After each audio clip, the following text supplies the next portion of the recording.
Сайн байцгаана уу? Та бүхэндээ 1985 онд Америкийн нэгдсэн улсын Хойд Каролина мужид болсон нэгэн аимшигт бөгөөд адармаатай хэргийн талаар ярихаар бэлтгэлээ. 1985 оны 5 дугаар сарын 12-ны өдөр нэг айлын нөхөр нь гэрлүүгөө орох гээд явж байтал хажуудлынх нь айлын сонин хэвлэлүүд нь гадаанаа 2-3 онсон бололтой нийлээд овоорчихсан байгааг анзаарчээ. Тэгээ гэртээ орж ирээд эхнэртэй хэлбэл эхнэр нь ч гэсэн сая анзаарч байгаагаа мэдээд нэрээ тийм шүү. Эднийх олон хүүхэдтэй болохоор байнга л орж гарч явдаг. Гэтэл ойрын 2-3 хоног харагдсангүй ийшээ тийшээ явсан болов гэж яриад хоёулаа машиныг харсан чинь машин гаражныхаа тэнд байжсэн. Гэтэл нөхөр нь би ер нь очиод нэг үзээтгэе шалгаатахыг гэж хэлээд хаусных нь гадуур очиод ирийн тойроод явж итэл гэрт нь хүүхэд уйлах чимээ гарсан. Сайтар чагнаад үзсэн чинь нэлээд бага насны хүүхэд уйлж байсан учраас эдний бага охин Жанна мөн байна гэж бодоод гэрлүүгээ буцаж ирээд эхнэртэй хэлээд тэр хоёр тэдний гэрийн үйлчлэгч рүү уцаар залгаж хэлээд мөн цагдаад давхар дуудлага өгсөн байна. Ингээд цагдаа ирэхийг хүлээгээд байж байтал удалгүйч цагдаа ирээд тэд дотор нь хүүхэд уйлаад тэгсэн мөртлөө хаалгаа тайлахгүй байгаа учраас арга буюу цонхныхын торыг яраад нь орцгоосон байна. Гэтэл үнэхээр хөршийнх нь бодож байснаар нэг нас 10 сартаа бяцхан охин Жанна уйлж байсан бөгөөд хөрш нь хүүхдийг аваад гэртээ ороход живхийн солиогоо маш удсан, дээрээс нь царай нь байдгаараа цайчихсан, шингэний дутагдлаас болоод бүх шүд нь харалчихсан байв. Тэрбээр яаралтай охинд шингийн юм өгөхөд асган цутхан байж ууж байгааг нь харахад бол лавта 2-3 хоног юм уугаагүй байсан шинжтэй байж. Ингээд удалгүй эмч нар ирээд охиныг яаралтай эмчилгээнд авч явсан бөгөөд сүүлд нь эмч нар хэлэхдээ хэрвээ охин дахиад хэдэн цаг л болсон бол шингэний дутагдлаар амь насаа алдах байсан гэж ярьж байжээ. Уг хэргийн хохирогчд болоод гэмт хэргийн үйл явц хэрхэн эхэлсэн талаар цааш нь дэлгэрэнгүй яриа. Америкийн нэгдсэн улсын агаарын цэргийн нисэх хүчний ахмад цолтой Гэри Истберн гэдэг залуу Гэри гих бүсгүйтэй танилцаж анхны харцаар дурлжээ. Хин хиндээ таалагдсан учраас удалгүй гэр бүл болж Киар, Эрн, Жанна гэдэг 3 охинтой болцоож хэрэг болох үед бага охин Жанна 1 нас 10 сартай байжээ. Гэри агаарын цэргийн нисэх хүчинд ажилладаг тул ажлынхаа шугамаар Англи улсад олон улсын агаарын нисэх хүчний үйл ажиллагаанд цэрэгжсэн урт хугацааны хөтөлбөрт оролцохоор авах гэж байсан учраас энэ ажиллагаанд явахын өмнө өөрийнхөө улсын Алабама мужид урьдчилсан бэлтгэлд 3 сарын хугацаатай сургалтанд суух шаардлагатай болсон. Тийм учраас гэр бүлээ орхиод Алабама руу явахаар болдог. Тэднийх Дикси гэдэг нохойтой байсан байна. Гэригийн сургалт дууссаны дараа гэр бүлээрээ Англи руу явах байсан учраас харин Англид очиод нохоогоо авч явах гэхээр тэнд очисон хойноо нохоогийн 1-3 сарын хугацаатай хорионд карантинлж байх хэрэгтэй болдго юм байна л да. Ингээд хоёулаа ярилцаад нохоогоо Англид очиод бас олон сар эзнээсээ хол байх болно. Тэгээ нөгөө талаар Гэри бас бага насны 3 хүүхэдтэйгээ тэгээд нохоотой үлдэхээр нохоогоо арчлахад хүндрэлтэй байсан зэргээс болоод ер нь нохоогоо эртхэн хүн олж үрчлүүлээ гэж ярилцсан. Ингээд Гэриг Алабама руу явсан хойно эхнэр Кэрийн зар тавиад нэг хүнд нохоогоо үрчлүүлэхээр болоод нөгөө хүн нэрээд нохоог нь аваад явжээ. Тэр үед бол одоогийнх шиг гар утас байхгүй, цэргийн албаны дэглэм хатуу байсан учраас эхнэр нөхөр хоёр 7 хоногийн пүрэв гариг болгонд хоорондоо уцаар ярьж байхаар байнгын цаг тогтсон байжээ. 1985 оны 5 дугаар сарын 9-нд Гэри эхнэрийнхээ дуудлагыг хүлээсэн боловч өглөөнөөс хойш залахгүй байсан учраас өөрөө залгахаар шийдээд таксуунаас гэрлүүгээ олон дахин залгасан боловч ердөө уцаа аваагүй. За тэр өдөр яаж ч оролдоод юусоо ярьж чадаагүй боловч за яг ямар нэг ажил гарсан байлгүй дээ. Ирэх пүрэв гарагт ярихдаа л одоо энэ тухайга хэлье даа гэж бодоод өнгөрдөг. Гэтэл түүнээс хойш 2 хоногийн дараа буюу 5 дугаар сарын 12-нд цагдаагаас түүн рүү уцтаад гэрт чинь үхэл зовлон тохиолдлоо, яаралтай ирнэ үү гэж мэдэгдэхэд тэрбээр чихэнтэй ч итгэсэнгөө. Ингээд хүрээд иртэл хамгийн бага охин Жанна л амьд үлдээд эмнэлэгт байж байсан. Тэр өдөр хөршүүдийн дуудлагаар ирсэн цагдаа нар цонхны тоорыг зүсэж орсны дараа учир байдлыг ойлгон хэн газрын үзлэг хийхэд том өрөөнд нь жинсэн өмд, тасарсан товчнууд, эмэгтэй хүний урагдсан дотор хувцснууд шалаар нэг өглөрөө твтжсэн. Жанна охины байсан хүүхдийн өрөөнд ороход шалаар нь цус олчихсон. Эхнэр нөхөр хоёрын өрөөрөө ороход 3 настай Эрн охины нүүрэн дээр нь дэр тавьчихсан байсан бөгөөд дэрийг нь автал охины хоолойг маш гүнзгий хэрчсэний улмаас жаахан охины толгой нь биенээсээ бараг тасрах шахсан байсан. Орны нөгөө талд үзэхэд Кэри бүсгүй хөвтөжсэн. Түүний цамцны ингрийн зад татсан, левчгийн өргөд хоолоор нь тулаачсан. Дотоожийн ураад гаднаас харах байдлаар л шууд бэлгийн хүчрхийлэлд өртсөн гэдг нь илэрхий байсан. Цээжиндээ 14 удаа хутгалуулж нас орсон байсан. Цагдаа нар бол ингээд өөр хүн гэртэнд байгаа гэж мэдээгүй. Гэтэл хөршүүд нь эднийх одоо 3 охинтой ахад нэг охин байх ёстой гэртэн гэж хэлсэн. Гэтэл гэрийн асрагч нь бас тэр үед ирээд байсан бөгөөд асрагч эмэгтэй нас би одоо хүүхдийг нь бол авч яваагүй. Тийм учраас дахиад нэг охин нь бол байх ёстой гэж хэлээд хамгийн том охин болох Карлиг хайж хэлсэн. Гэтэл бүр цаа талын өрөөнд Starbucks-ийн зурагтай хүнжил байхаар нь сөхөөд үзтэл ээжтэйгээ адилхан мөн л маш олон удаа хутгуулсан хоолоогоо хэрчүүлсэн байдалтай болцсон байна. Үйлчлүүлэн гэрт нь шалгалт хийхэд гэрт байсан жижиг цоочтой төмрөн хайрцаг Кэригийн банкны карт $310 бэлэн мөнгө зэрэг зүйлсүүд алга болсон байсан. Тэр байдлаас үзэхэд бол хулгай хийх гэж орж ирээд аллах хийчихүү гэсэн хардлага төрхөр байжээ. Жохом одоо ямар хүн ямар зорилгоор орж ирэв гэдгийг тогтоож байж хэрэгтнийг илрүүлэх учраас хэргийн мотивацийг хайж хэлсэн. Гэхдээ шалгалтын явцад бодит нотлохоо болох зүйл маш олон үлдсэн байсан. Тухайлбал 3 хүн гуруулаа маш олон удаа хутгалуулж өгсөн байтал гэрт тийм их хэмжээний цус байгаагүй. Энэ нь алуурчин хэргийн газрыг цэвэрлсэн гэсэн үг. Цэвэрлэхийн тулд тэр этгээд гэрт нэлээд удаан хугацааны турш байсан болж таарж байгаа юм. Ингээд цус тодруулагч люминол цацаад хартал баг бүхэлдээ цуснд будагдсан байсан. Цусыг арилгаж удаан байх явцад яаж одоо тэр бяцхан охин нуугдаж амьд үлдсэнийг бол бүү мэд. Өрөөнүүдийн хаалганы бариулууд, гар нүрийн альчуур, гэрлийн унтраалга зэрэг хэд зүйлсүүд дээр маш их цусны толбод, цустай гутлын мөр зэрэг ер нь тэгээд маш их баримт болохоор зүйлүүд бол үлдсэн байсан. Гэтэл бас тэднийхээс эст бүрний хэнийхэнтэй ч таараагүй толгойн 2 ширхэг үс, ундагны 1 ширхэг үс баримтууд бол нэлээд олдсон байсан. Мөн тэгтээ Кэригийн өтрөнөөс үрийн шингэн илэрсэн байна. Асварагстыг хизээ өгснийг нь тодруулах шинжилгээ хийхэд тэд нөгөөх Кэригийн нөхөртөөгөө дуудлага хийж утсаар ярих байсан өдөр буюу 5 дугаар сарын 12-нд алагдсан болох нь тогтоогдчихэ. Гэтэл нилээд хідэн гэрчүүд гарч ирсэн бөгөөд тэдний дунд Патрик гэдэг залуугийн мэдүүлэг бол мөрдөн байцаалт хэрэг илрүүлэлтэд маш чухал үлхэц болохоос мэдээлэл өгч байсан байна. Патрик ярихдаа тэр өдрийн шөнийн 3 цагийн үед би эдний хаусны хажуугаар явж байхдаа нэг өндөр шар уруул дээрээ жирэгүр сахалтай залуутай тааралцсан гэж хэлдэг. Патрик тэр залууг бол ягаад ч юм сайн нүдлээд авчихсан байсан учраас маш сайн дүрсэлж чадсан байна. Өмсөн хувцсыг нь үртэл нэг бүрчлэн тодорхойлж хэлж чадчихсан. Тэр залуу хогийн уут үүрчгсэн явж исэн бөгөөд Патрикийн хажуугаар гарахдаа бандсан уу яасан. Өнөөдөр би их эртгэлүүлж байна гэж хэлчихэд машиндаа суугаад явсан гинэ. Тэгээд Патрик тэр машиныг харахад цагаан өнгөтэй суудлын машин байв. Ингээд Патрикийн тодорхойлсноор хэрэгтний аман зургийг гаргаж авлаа. Гэтэл хүүхэд асрагч бас нэг эрэгтэй мэдээллийг хөршүүдэд ярьсан байна. Тэр нь юу вэ гэхээр Кэри амьд байхдаа сүүлийн үед намайг нэг хүн дагаад байх шиг байна гэж хэлээд бас тэр хүн хаяа гэрлүүн залгаад заримдаа юу ч ярихгүй сонсож байснаа уцаа таслах ч юм уу эсвэл садар самуу муухай зүйл ярьдаг тухай хүүхэд асрагчдаа дурдсан байгаа юм.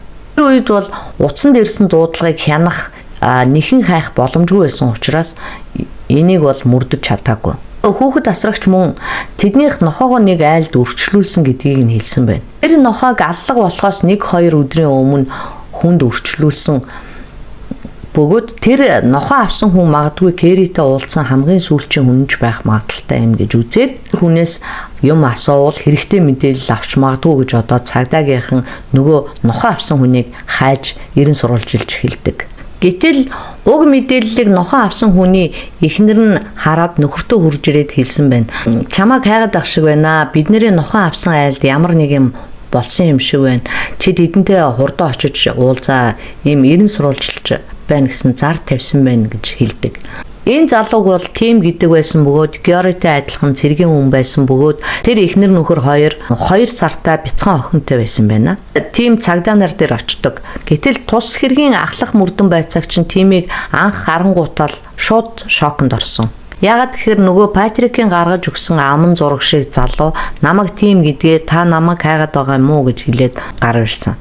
Ингээд мэдүүлэг авахд алга болохоос өмнө буюу Мягмар гарагт би очиж нохоогоо авсан гэж хэлсэн байна.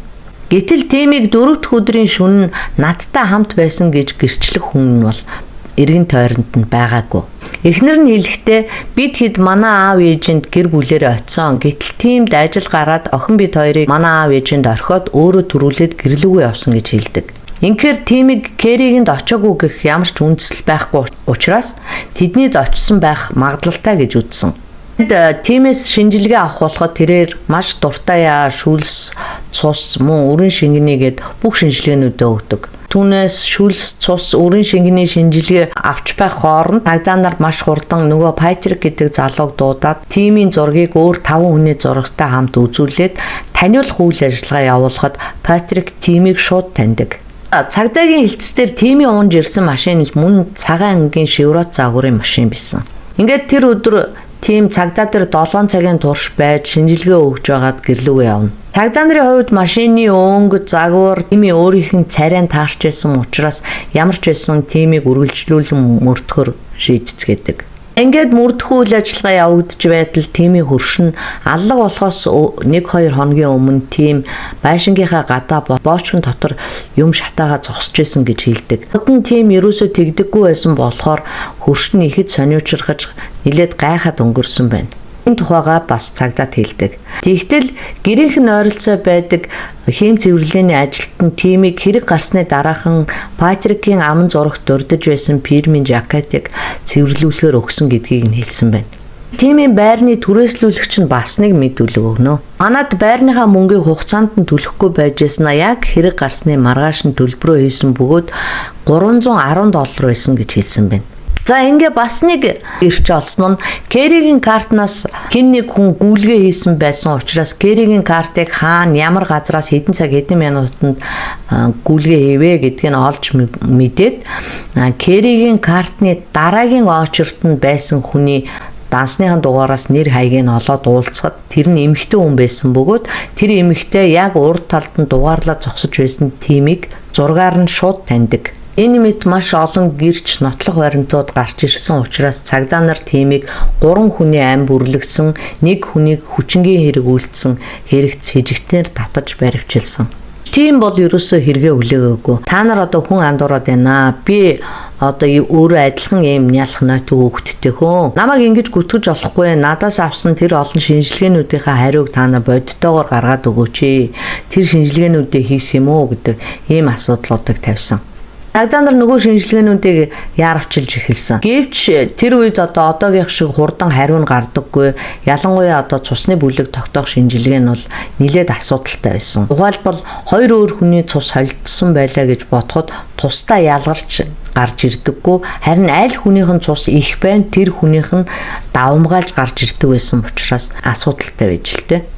Тэгэхээр хэргийн газрын холдсон цуснууд яаж ч утсан хохирогчийн цус гараад байна шүү дээ. Яагаад гэвэл хохирогч чинь маш их цус алдчихж байгаа учраас хохирогчийн цус давуу байх учраас ямар ч шинжилгээ хийсэн хохирогчийн цус гараад байна.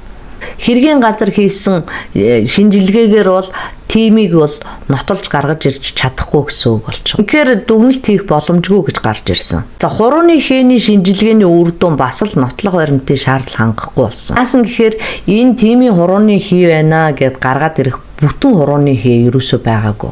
Ихэвчлэн нас барсан хүмүүс ихтэй давхцсан байдлаар гарч ирээд байсан. Энэ бас л дүгнэлт хийх боломжгүй байсан. Игтэл толгойн 2 ширхэг, умдагны 1 ширхэг үс олцсонд бас л тимийн үстэй шинжилгээгээр тохироогүй байдаг. Тэр үед ДНХ-гийн шинжилгээ байхгүй байсан болохоор тогтоох ямар ч боломжгүй болчихно. Нотлох баримтанд бас нэг гутлын мөр үлдсэн байгаа шүү дээ. Тэр гутлын мөрийг ингээд шинжилээд үзсэн чинь тимийн гутлын мөрөөс 3 арзмаараар бага байсан. Ингээд тимийн цагдаа нараас нэхэд байсан нөгөө бит нотлох баримтууд нь ерөөсөө бүрдэж өгөхгүй байсан учраас цагдаа нар яаж чадахгүй. Тэгсэн ч гэсэн цагдаа нар энэ хэргийг бол шүүх рүү шилжүүлсэн. Хэдийгээр хөдлөшгүй нотлох баримт хангалтгүй ч гэсэн хэд хэдэн гэрчүүдийн мэдүүлэг байгаа учраас тимийг бол хэрэгтэн гэж шууд үзэж болохгүй ч гэсэн хэргийг нь шүүх рүү явуулсан. Ингээд аллага болсноос яг 1 жилийн дараа буюу 1986 оны 7 дугаар сарын 4-нд шүүхэн шийдвэр гараад шүүхээс тимд цаазаар авах ялыг оноосон. Тийм ч одоо шүүхийн шийдвэрийг хүлээж аваад цаазын яллаа хүлээгээд байж байтал тиймд нэг загтал ирсэн. Энэ загтал нь болохоор ноён тим би Истбурнийхнийг алсан. Чи миний өмнөөс ял эдэлж байгаа дуучлаарай ноён X гэсэн үгтэй тийм захиа байж. Тэгээ ер нь бол тимийн арга гэрээхэн болон түүний өмгөөлөгчд нь бол тимийг буруугүй гэдэгт нь бүр ясмахандаа тултал итгэжсэн байсан. Тийм ч учраас нилээд их өргөдөл гомдол гаргаж маш их хүчин чармаалт гарган зүтгэж байв. Ингэж зүтгэсээр байгаад шүүх хурлыг дахин явуулахар болсон. Яагаад нэгэнт шүүхийн шийдвэр гарчихсан байхад дахин явуулахар болсон бэ гэвэл нэгдүгээрт тимийг урд нь ямар ч одоо хэрэг зөрчилд оролцож байгаагүй. Нэрэн цэвэр одоо ёстой өндөг шиг өөгүй иргэн байсан. Хоёрдугаарт гэвэл эхний шүүх хурлд оролцсон оролцогчид шүүх хурлын үеэр сэтгэл хөдлөлөөр хандсан гэж үзсэн. Яагаад тэгэхээр зэрэг тэр шүүх хурлын үеэр хохирогчийн талын өмгөөлөгчид шүүхийн танхимд маш том дэлгэц тавьж агаад хэргийн газрын үзлэгийн үеэр дарсан цус нүж болсон цогцнуудын энэ тэндээс нь авсан детальчилсан наривчилсан айхтар зурагнууд задлангийн үеийн зурагнуудыг хүртэл гаргаад тэг бүр бүхэл бүтэн 90 минутын турш тэднэрт үзүүлсэн байна. Энэ нь бол иргэний төлөөлөл болон одоо шүүх хурлд оролцож байгаа бүх хүмүүсийн сэтгэл зүйд бол маш хүчтэй нөлөөлсөн гэж үзсэн байна. За 3 дугаарт бол нотлох баримт болох эд зүйлс байгаа мөртлөө тимийн юмтай нь ямар ч таарахгүй байсан. 4-дүгээрт бол тимийн зан чанар биеийн хилэмжинд нь ямар ч буруутай хүний шинж тэмдэг байгаагүй. Буруутай хүн чинь адаглаад буруутай байсан бол цагдаагийн газар өөрөө явж очихгүй байсан. Гэх мэтчлэнгийн жишээнүүд гаргаж ирж байсан байна. 5 дугаарт нь бол тийм бол багасаа одоо их орондоо өөрийнхөө хүчийг өгсөн. Тэгээд одоо цэргийн байгууллагт ажиллаж цэрэгт тангараг өргөсөн үнэнч иргэн цэрэг хүн гэдэг утгаар нь орсон байна. 6 дугаарт нь бол цагдаа нар тимээс өөр ямар ч хүний араас тимийг мөрдсөн шиг тэгж мөрдөж шалгаж яваагүй. Зүгээр л нэг нохооны зараас болоод нэг хүний араас хитрхээ улаараад хөөцөлдөж ерөнхийдөө хэргийг нэг тал руугаа туйлширсан гэж үзсэн юм байна. Ингээд 1989 онд буюу хэрэг гарснаас 4 жилийн дараа дахин 2 дахь шүүх хурал болж энэ шүүх хуралд тимийн талынхан урд нь хохирогчийн талд ирчилж мэдүүлж байсан хүмүүсийн ноог гаргаж ирсэн. Тухайлбал Патрик гэдэг залуу бол маш их арх уугаад хэд хэдэн удаа янз бүрийн цахиргааны арга хэмжээнүүдийг авагдж исэн. Хэлсэн мэдээлэлд нь итгэж болохооргүй найдваргүй гэж үздэг хүмүүсийн тоонд багтахуйц хүн гих мэдчихлээ. За 2 дугаарт нь бол тимээс тимийн очрын дараа зогсож байсан эмэгтэй тимийн зургийг таньдаг штэ. Гэтэл тэр эмэгтэй бол өөрийн сансан юмаа бол хэлээд байгаа биш. Яагаад тэгэхээр эмэгтэй тимийг гэрчлэх тэр үед тимийг гэмт хэргийн сэжигтэнгээд аль хэдийн зурагт радиогоор зарлаад энд тэндгүү аман зургийг наагаад гаргачихсан байсан учраас энийг гэрчлэл биш гэж үзсэн. Итэмээс тимийн хийсэн гүйлгээ нөгөө эмэгтэй хоёрын хийсэн гүйлгээ хоёрын хоорондох минутыг харсан чинь 3 минут 30 секунд байсан. За гэтэл хүн бол итэмэнд карта хийгээд мөнгө аваад алхаад машиндаа суусан байсан ч гэсэн 3 минут 30 секунд болохгүй. Үсрээд 2 минут ч болохгүй гэж тимийн өмгөөлөгчдийн баг үдсэн бөгөөд үүнийгээ батлахын тулд шүүх хурлын танхимд суусан хүмүүсийг нийтд нь 3 минут хагас чимээгүй сууцгаа гэж хүссэн байна. Энэ нь бол тухайн өмгөөллийн багийнхны маш ухаалагч гэх юм уу тийм залжинч гэх юм уу тийм арга байсан. Тэгэхээр юу гэсэн үг гэхээр тэр хоёр хүний гүйлгээний хоорондох 3 минут хагасын зай байна гэдэг нь тэр эмэгтэй тимтэй итэмдэр тааралдаг өгс утгатай байхгүй юу? Яг гэвэл нэг хүн итэмээс мөнгө аваад явхад 2 минут хүрэхгүй хугацаа байгаа юм чинь гэтэл тэр хоёрын хоорондох зай нь 3 минут 30 секунд байна гэдэг чинь тэр хоёр итэм дээрээ тааралдаг уулзалдаг гэсэн үг байхгүй юу? Тэгэхээр тэр эмэгтэй бол тимийг харсан гэдэг нь бол худлаа гэж ингэж одоо бас нотлохоо тавьсан байгаа. Тэгээд болоогүй нөгөө хийн цэвэрлэгээний ажилтан манайхаар ирж хөрмөө цэвэрлүүлсэн гэж ярьсан шүү дээ. Энэ хийн цэвэрлэгээний ажилтны яриаг нь үүсгэхийн тулд одоо хийн цэвэрлэгээний мэрэгчлэлтэн авчираад хувцсан дээрх цусны толбыг хэрхэн арилгуулдаг талаар яриулдаг. Ер нь бол хувцсан дээр цусны торлого бараг арилдгүй шүү дээ, бид нар мэднэ. Тэр тусмаа энгийн цэвэрлэгэн дээр бол толб хизээч бүрээ арилдгүй. Гэтэл тийм бол энгийн цэвэрлэгээр цэвэрлүүлсэн байна. Хэдийгээр тусгай бодисоор хичнээн цэвэрлсэн ч гэсэн мөн цусны торлого илрүүлдэг люминол гэдэг будсыг цацхад л заавал тэр нь гэрэлтэж харагддаг юм байна. Ингээд өөр хүрм авчраад цус тусаагаад тухайн туршилтыг бүр шүүх хурал дээр биечлэн хийж үзүүлсэн байна. Тэгэнгүүтээ бас тимийн өмсөжсэн нөгөөх хуучин хүрмийг авчраад люминолыг цацаад үзэхэд ямар ч тийм цусны толб тэр жакетнаас нь гарч ирээгүй. Дөрөвдүгээрт нөгөө юм шатаахыг харсан хөрш гээд байгаа тэр хөршийн мэтүүлгийг няцааж тухайн шатаасан эд зүйлсэд наривчилсан шинжилгээ хийсэн тэр дүгнэлтийг гаргаж ирсэн. Истбурны гэр бүлийнхэнтэй холбоотой юу ч тэр шатсан зүйлтэнд байгаагүй. 5 дугаарт гэрээс нь олдсон гутлын мөр. Энэ гутлын мөр бол мэдээж тимийн гутлаас 3 арзмаар жижиг байсан гэдгийг нь тодтогч өгдөг. За 6 дугаарт нь бол энэ гэрээс олдсон 3 ширхэг үссний аль нь ч яагаад таараагүй вэ гэдгийг мөн одоо тодорхойлж тодтогч гаргаж ирдэг. Бас тэр хуруунуудын хээч гэсэн гараагүй гэдгийг баримтаар нь гаргаж ирж нотолдог. Эрийн хөршөд хэлсэн шүү дээ. Тимтэй манай энэгээр нэг тийм адилхан хүн яваад байдаг байсан гэж нотолсон байсан. Тэр нотлооны эсрэг бол юу гэж хэлдэг вэ? Бас нэг хүнийг аваад ирдэг. Тэр нь бол Истбурны гэрээс хідэн байрны цаана амьдардаг нуруу туруу гадаад байдал бүр сахлаараа хүртэл тимтэй төстэй өсвөр насны залуу идэг бөгөөд шөнө нойр нь хүрдэггүй юм байна л да. Тэгээд тэрүүгээр байнга алхаж холхиж явдаг тийм зантай хүн байсан юм байна. Тэгтээ бас хамгийн сонин тэр залуу бол яг тимийнхтэй адилхан фирмийн малгай, адилхан фирмийн хүрм өмсдөг байжээ. Ингэж нотлохдоо яагаад энэ залуу биш заавал тийм байх юм бэ гэсэн утгатайгаар бас сөрөгцүүлэн бүр тавьсан байна. Ийм одоо хүчтэй эсэргүүцлийн нотлогоо байсны улмаас 2 дахь шүүх хурлаар тимийг буруугүй гэж үзээд шүүхээс түннийг сулдаг. Ингээд тимч дуйлант гэмт хэргийн хэрэгтэн болж хилмигдэж хэдэн жил шоронд суугаад гарсан болохоор дайснаа дарж дархан цолоо мандуулсан баатар болоод гарч ирээл сонин сэтгүүр шоу нэвтрүүлгүүдийн баатар болоод за тэгээ энэ талаар нэг хүн ном бичиж гаргаад тэрүүгээр нь кино хийгдээд ер нь бол явж өгчээ. Дахиад нэг хүүхэдтэй болоод ер нь л хуучин ажлаа үргэлжлүүлээд цэргийн албандаа буцаж орсон байна. Харин өөрхий одоо Истбурны гэр бүл бол хэрэгтнээ ч олж чадлаагүй хохирсон боловч 1991 онд Гёри Англид ажиллана гэд бэлтгэгдэж байсан ажилдаа очоод тэндээ нэг совилогч бүсгүйтэй танилцаж гэр бүл болсон байна. Ингээд энэ хэргийн хийсэн эзэн тодорхойгүй болсон учраас шийдэгдээгүй хавц тэрэгт ороод 25 жил болсны дараа шинэ мөрдөн байцаагч тус хавц тэргийг арай өөр өнцгөөс олж хараад дахин судалж үзээд Геригийн үтрэнээс гарсан өрн шингэнийг дахин авч Денхигийн шинжилгээнд явуулсан байна. Нөгөө юм хөвчтсөн Денхигийн шинжилгээгээр юм болон гараад ирдэг болчихсон учраас. Ингээд шинжилгээний хариуг цагдаагийнхан аваад Гёри руу уцсан. За чи одоо яг сууж байна уу? Хэрвээ чи суугаагүй зогсож байгаа бол ямар нэг газар олоод тухтаа суугаатаа бид нар чамд одоо ингээд шинжилгээний хариуг хэлэх гэж байна гэж хэлсэн. Энийг бол их тод тусан байдгийм байна. За ингээд хариу нь одоо юу гэж гарсан гэж бодож байна. Тэгээд тэр үрийн шингэний шинжилгээгээр нотлогдсон хариу нь тимийн үрийн шингэн мөн гэж нотлогдсон.